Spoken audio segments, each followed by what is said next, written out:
Welcome to The Explainer. I am so thrilled you're joining us today because, let's be honest, we're looking at a topic that is literally rewiring the business world from the ground up. We're opening up the hood to look at AI-driven commerce. Now, we all know AI is the buzzword of the decade, but we are moving far, far past the era of cool experimental pilot programs.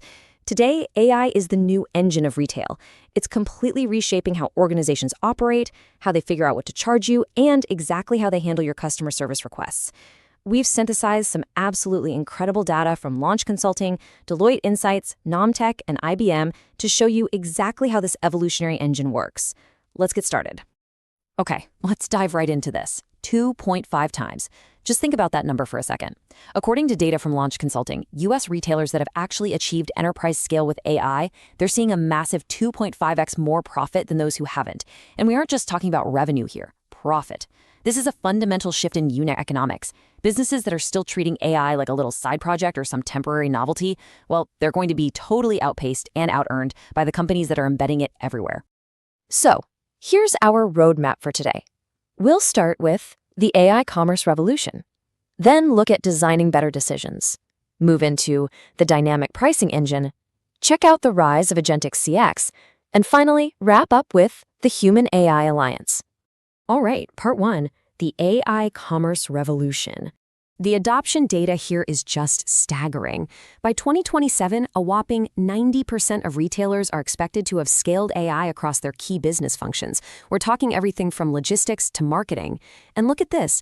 A Deloitte survey shows 60% of executives globally are already using AI regularly to back up their decision-making. So the writing's really on the wall here. If you're stuck in pilot mode, just tinkering with isolated experiments, the market's already zooming past you. So how do you actually make that leap from a neat little pilot to a full-blown enterprise platform? It really comes down to 3 concrete steps. First up, you absolutely need a unified data foundation. You've got to smash those data silos, right? Because AI desperately needs a centralized, squeaky clean data environment to do its magic. Second is cross-functional alignment. You need total buy-in across the whole organization, from the merchandising team all the way down to IT. And third, change management. You have to upskill your people so they actually know how to work alongside these powerful new tools. Basically, you need bulletproof data, total team buy-in, and smart folks to make AI truly scale. Moving on to part 2, designing better decisions. You know, the organizations that really succeed with AI, they pre-assign guardrails based on risk. It's kind of like Amazon's famous one-way versus two-way door concept, which fits perfectly with Deloitte's decision framework. Think about it. A two-way door is a reversible decision, like tweaking the color of a button on your website. AI can make those calls all day long, instantly. But a one-way door, that's an irreversible, high-risk bet. Those absolutely require methodical, human-led decision-making. So by classifying decisions based on their risk profile, frequency, and urgency, you can pre-engineer exactly where AI is allowed the sprint ahead and where it needs to slam the brakes and ask a human for the green light. And that brings us to a really crucial point. AI requires dynamic decision rights. Modern governance is not some rigid, dusty rule book sitting on a shelf. Deloitte highlights Atlassian as a fantastic example here. They treat the decision boundaries between humans and AI as a living, breathing thing that constantly evolves. They're regularly checking in, asking, okay, where does AI handle the routine stuff now, and where do our people need to step in? Having that kind of transparency just totally removes bottlenecks.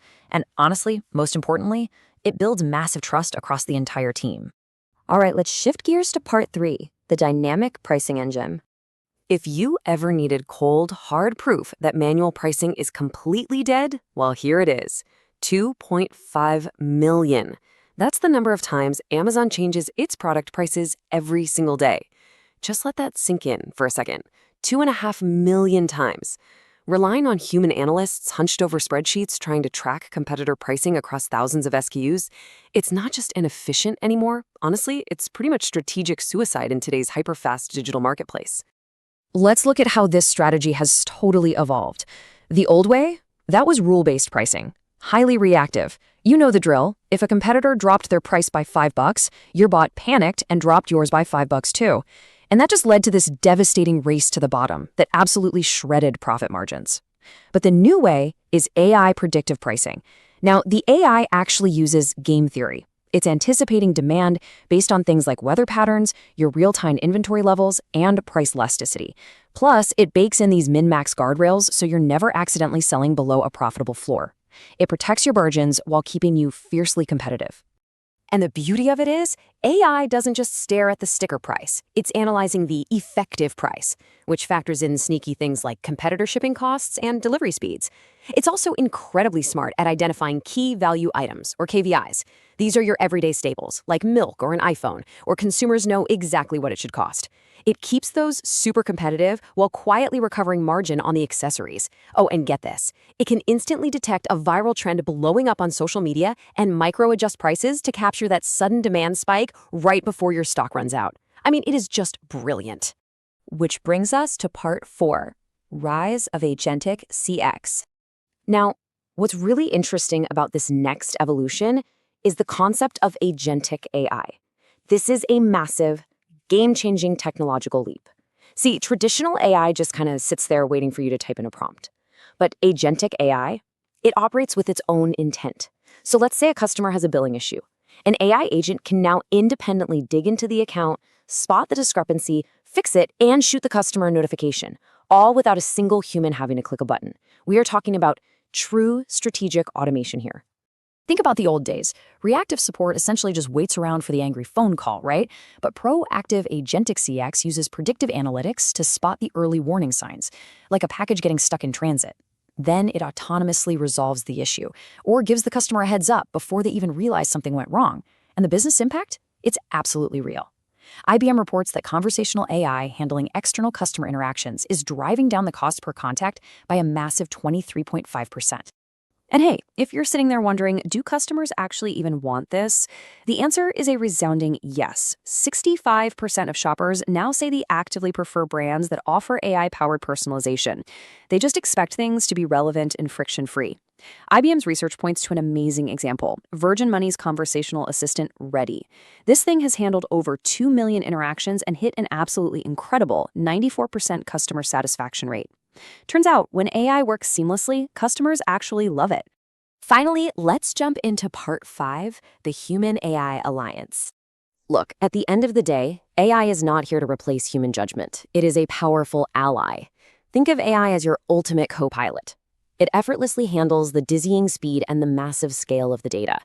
And that is exactly what frees up your human agents to focus on what humans do best: nuance, complex strategy, and real emotional empathy.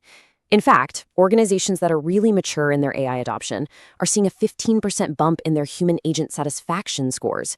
Because honestly, when you take away the mindless robotic tasks, people actually enjoy their jobs a whole lot more.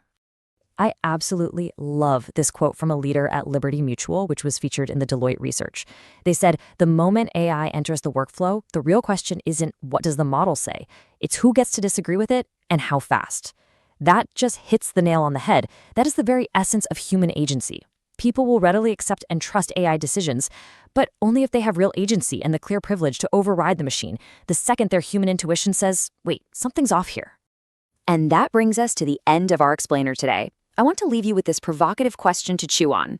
How does your organization balance machine scale with human judgment to maintain trust? Because let's face it, the retailers and businesses that figure out that perfect Goldilocks balance between the raw processing power of AI and the irreplaceable emotional intelligence of humans, those are the ones who are going to completely own the future of commerce. So take some time to really think about your own AI strategy, and I'll catch you on the next explainer.